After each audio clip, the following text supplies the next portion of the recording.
तार्किक नहीं है? देखिए, मैं तो सीधे तौर पे कहता हूं, कागज ईडी तो अब कागज बना लेती है।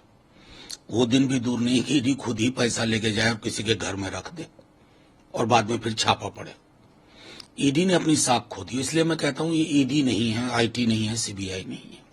चारों ओर जो हो रहा है विपक्ष के दलों नेताओं पर, ये तो साफ तौर पर सत्ता शीर्ष के जो सबसे ऊपर दो लोग बैठे हुए हैं हायरार्की में, नंबर 1 नंबर 2, उन्हीं के इशारे पे हो रहा।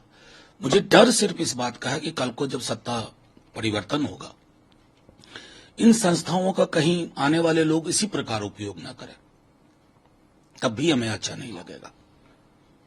केटीआर जो केसीआर के बेटे हैं, उन्होंने भाजपा को हराया।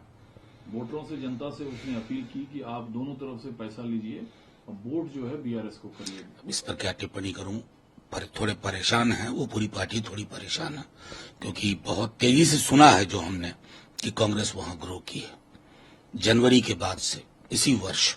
तो जाहिर है कि इस तरह के बयानात तो अभी आते रहेंगे। हाँ, कर्नाटका सरकार और अडानी में फर्क होता है। वो टारगेट पे आ जाते हैं और उसके पीछे ईडी है, सीबीआई है, इनकम टैक्स है, उसको लगा दिया जाता है। और यही इस केस में भी हुआ लगता है। और बड़े आश्चर्य की बात है कि जो सरकारी गवाह है, जो आपने उनको छूट दी है और उनको सरकारी गवाह बनाया है, उसके स्टेटमेंट के आधार पर कार्रवाई कर रहे हैं, गिरफ्तारी कर रहे हैं, जब उनके यहां से ना तो कुछ एक नया पैसा मिला और ना ही कोई ये सबूत उनके पास में है कि उन्होंने जो पैसा लिया वो कहाँ दिया और किसी बैंक में या और कहीं जगह इन्वेस्ट किया। देखिए, आरोप तो इस देश पे बहुत सारे नेताओं पर हैं। आरोप तो भारतीय जनता पार्टी के केंद्रीय मंत्रियों पर है। आरोप तो यानी अमित शाह जी, गृह मंत्री जी, चुनाव की रैलियों में बोलते थे कि फलां मुख्यमंत्री को मैं जेल में डालूंगा, फलां को मैं सड़ा दूंगा, महाराष्ट्र के फला जो डिप्टी चीफ मिनिस्टर हैं उसको तो फांसी पे टांग दूंगा। लेकिन जो भारतीय जनता पार्टी आरएसएस से सहयोग करने को तैयार है, रातों रात उसके गुनाह माफ हो जाते हैं। संजय जी का गलती क्या है?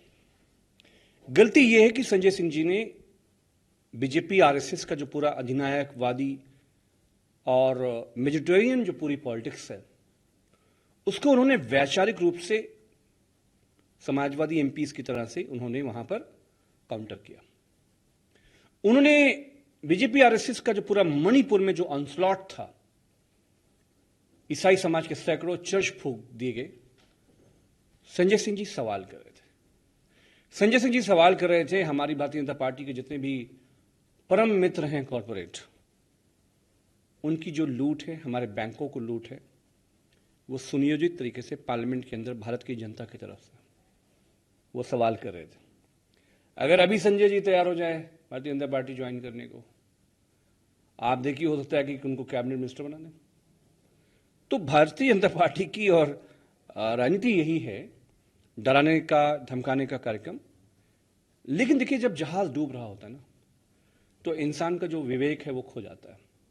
अब भारतीय जनता पार्टी अपना विवेक खो चुकी है और जैसे जैसे मीडिया पे हमला, जैसे जैसे विपक्ष पे हमला करेगी, भारत की जनता में भारतीय जनता पार्टी के खिलाफ गुस्सा बढ़ा।